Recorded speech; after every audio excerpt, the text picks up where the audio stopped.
A series of crimes against humanity that would give any of their contemporaries a run for their money.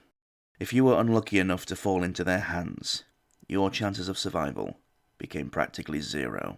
At their hands, you would be subjected to some of the worst possible treatments imaginable. Death, when it finally came, would be a most welcome and sweet release. Today, Descent into Darkness examines the sick crimes of the Nanasan Ichibutai, Unit 731.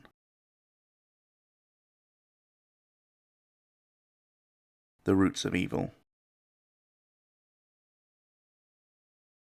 The infamous Unit 731 began in 1938 as an offshoot of the Japanese Military Police Corps, the infamous Kempei Tai, who operated completely outside of the realms of the Geneva Convention. The true purpose of the unit was disguised under the innocuous name of Kantoku Bokai Kyusuibu Honbu, or Epidemic Prevention and Water Purification Department of the Kwantung Army, and were based in the city of Harbin in the occupied territory of Manchuria in China. Manchuria, or Manchukuo in Japanese, had been invaded and a puppet government installed between late 1931 and 1932. The same period had seen one of the worst single acts of wanton destruction, mass murder, and rape in the city of Nanking, a topic I've already previously covered. Link in the description. Unit 731 was led by the Chief Army Medical Officer, Surgeon General Shiro Ishii, who had a specialism in microbiology. There were two separate branches that fell under the same designation, the Ishii and Wakamatsu. Both had the same aims, ostensibly the reduction of disease and infection. For this, they had around 3,000 staff. The unit was inspected by Emperor Hirohito's own brother, Prince Mikasa, making it obvious that those at the very top of Japanese high command knew exactly what was going on in their name. The main site the unit occupied was in the city of Harbin. They also had several satellite sites dotted around the territory, each one dedicated to a particular field of study.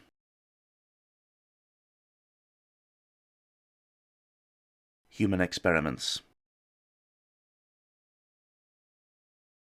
There are many lurid and horrifying tales of what happened to prisoners who fell into the hands of Unit 731. More than we could ever hope to list here, but I will shed some light over a selection of them. Following the outlawing of the use of chemical and biological weapons by the Geneva Convention in 1925, the Japanese were to take this as proof that this must be because they worked very well. They began an extensive series of experiments involving the disease strain Yersinia pestis, better known as bubonic plague or Black Death. Entire Chinese villages, miles from anywhere, had huge boxes of plague-infected fleas dumped out over them. A few days later, members of the unit would swoop in, dressed in full hazmat suits, to gather the corpses for autopsy. Any by that point who had managed to survive would either be taken themselves, shot, or just left to fate. The findings of those autopsies would be used to help develop even more virulent strains of the disease. They would go on to conduct further similar experiments with other deadly diseases such as cholera, botulism, smallpox, typhoid, and anthrax, as well as various sexually transmitted diseases, most notably syphilis. The findings would be used to plan a direct attack on the USA. They had the idea of dropping bombs filled with pathogens that would be attached to unmanned weather balloons set to drift over the western seaboard of North America. This plan carried the code name Operation Cherry Blossoms at Night. A truly scary prospect. Thankfully, this did not come to pass, although some balloons with conventional bombs did make it over the Pacific, but with minimal effect. During the dying days of the war in the Pacific, the Japanese also planned to equip kamikaze pilots with disease-laden ordnance to specifically target the large cities of the US seaboard. Thankfully, only 5 weeks after this plan was proposed, the war was over, and the planes never launched. Being exposed to those diseases alone is more than enough to give you nightmares, but of course, Unit 731 did not stop there. Prisoners of the unit were also used as live targets for weapons testing. Tied to stakes, they placed hand grenades at varying distances and observed the effects. Another particularly gruesome weapon that was tested on them was flamethrowers. the burning petroleum-based accelerant covering the poor souls that they could not shake off their bodies, very soon succumbing to the intense heat and lack of oxygen, and all the while in excruciating pain.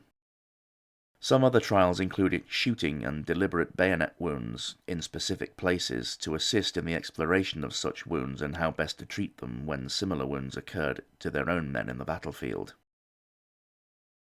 One of the other major fields of study was into the effects of frostbite. Prisoners would be taken up into the high mountains, into the snow and ice, and left with varying degrees of clothing, in order to observe the effects not only of frostbite but also of hypothermia. Once one of the poor soul's limbs began to show signs of frostbite, the limb would be amputated and studied. They also experimented in rapid freezing and warming, and vice versa. The extreme effects on the body were of a great fascination to them. Female prisoners were raped to make them fall pregnant, only for the various stages of fetal development to be observed.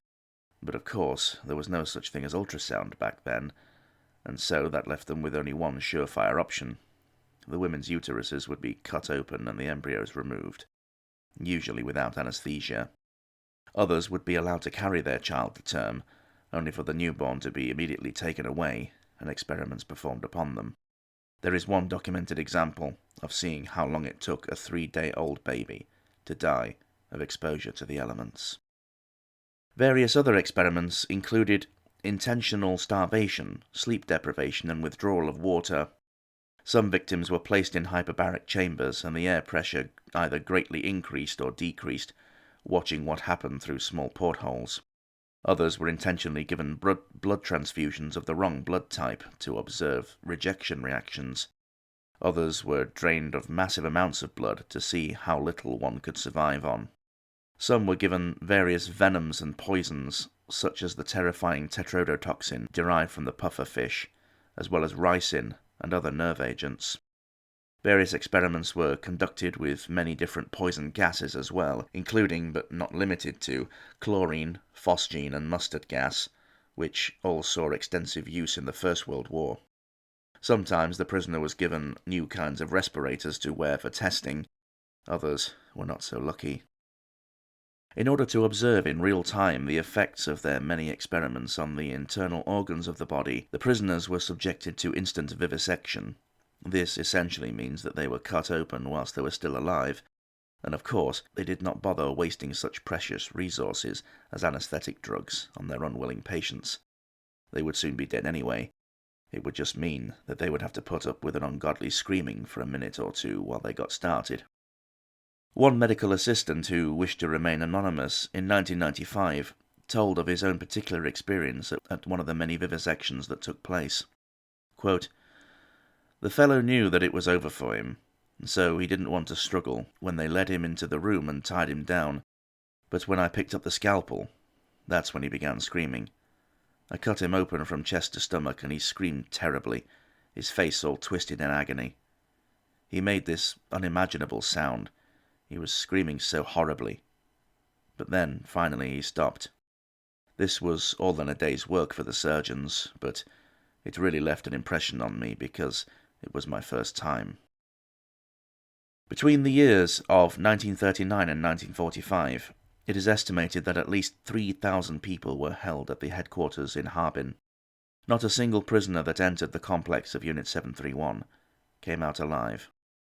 There were, of course, many more thousands of Chinese civilians that fell victim to the unit within the territory they controlled. Throughout it all, the victims of their treatments were simply known as maruta, logs. Some of their findings were submitted for publication in peer-reviewed medical journals, but to hide the human element of these experiments, they would simply say that they were all conducted on monkeys, further dehumanizing their prisoners.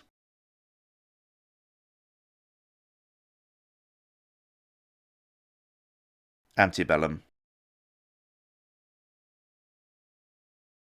Following the Japanese surrender of the 2nd of September 1945, Shiro Ishii and his senior staff were arrested on charges of war crimes and crimes against humanity, but through various lengthy negotiations managed to save their pitiful lives by agreeing to hand over all of their research notes to the US authorities.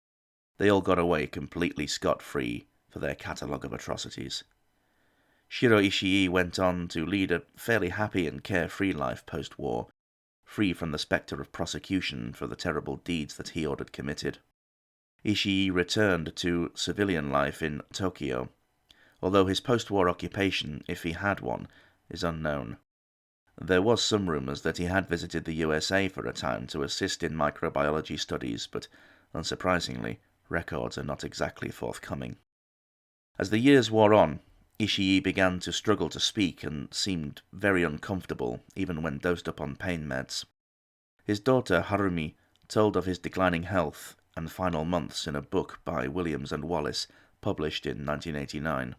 Quote, "One day, he took some samples of tissues from himself to the University of Tokyo's Faculty of Medicine and asked one of his former subordinates to examine it, without telling him to whom it belonged. When he was told that the tissue was riddled by cancer, he proudly shouted that he had thought so too. No doctor had dared tell him that he was suffering from cancer of the throat. He eventually underwent surgery and lost his voice. He was an earnest student of medicine to his last day, taking notes of his physical condition.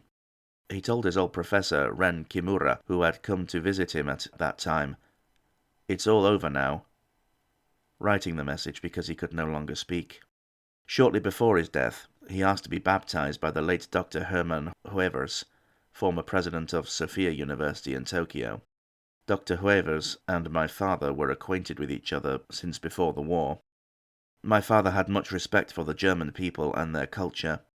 He was baptized into the Roman Catholic Church and took the name Joseph. It seems to me that my father felt relieved somehow." Shiro Ishii died on the 9th of October 1959 in Tokyo at the age of 67 from laryngeal cancer, no doubt an effect of his years of heavy smoking. For all the many thousands of notes taken from their various experiments, and whilst they held a great deal of interest, it is likely that the notes were wanted because they were taken under conditions that Western scientists just simply couldn't ethically conduct. But of course, that doesn't make any of it right. Ultimately, Unit 731's findings were of indeed a great interest, but minimal overall value. Legacy. Unit 731 ranks amongst the worst perpetrators of crimes against humanity in all human history. And just think about the other competition in that category here. Yet, despite this, because of the lack of punishments dealt out to the members of it, their despicable acts remain virtually unknown in relation to others, such as the insidious forces of the Third Reich, for example.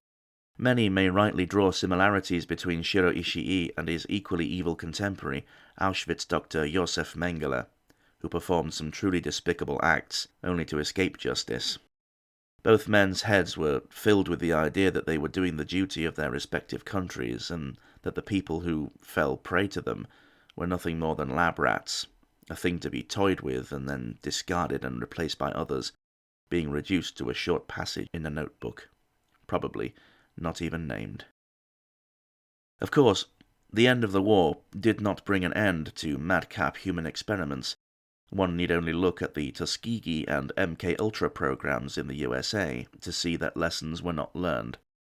And I know that some of you are probably typing in the comments right now about a certain, more recent disease crisis. But out of all of these blights on humanity, we have gained the right to informed consent about the treatments that we are getting. We are entitled to know why we are getting it, what it does, and what is in it. Furthermore, we as individuals reserve the right to refuse any such treatment. And yes, again, I can hear your keyboard clicks, but forgive me when I say that I shan't be drawn into a discussion about that more recent one. Today, in the city of Harbin, Unit 731's headquarter building is now a museum dedicated to telling the harrowing story of their experiments. Even this place does not display the most horrific photographs. It is still a stark reminder of those terrible things that took place during those dark times. Their cold lack of empathy, honour, and respect for the sanctity of human life is perhaps the most troubling aspect of it all. For without these, they were easily able to detach themselves from their acts. The crimes of Unit 731 are amongst the most disgusting imaginable, and shed light on the evil machinations of a dictatorship. To assume that such things do not occur these days behind the curtains of other insular nations is to deny human nature. We seem to be very good at constantly reenacting the worst chapters right under the very noses of other nations that should know better. Perhaps one day, just one day, we shall be brave enough to call out and condemn these actions, but that day looks to be a way off yet. How many times can a man turn his head and pretend that he just doesn't see? The answer, my friend, is blowing in the wind. Bob Dylan.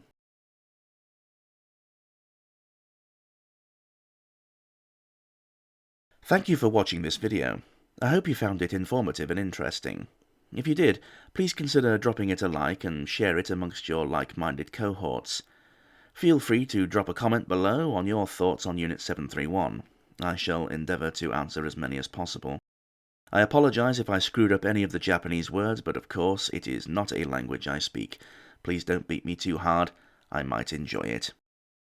The channel has just recently broken through the 10k subscriber barrier, and to say that I am blown away by that is an understatement of the century.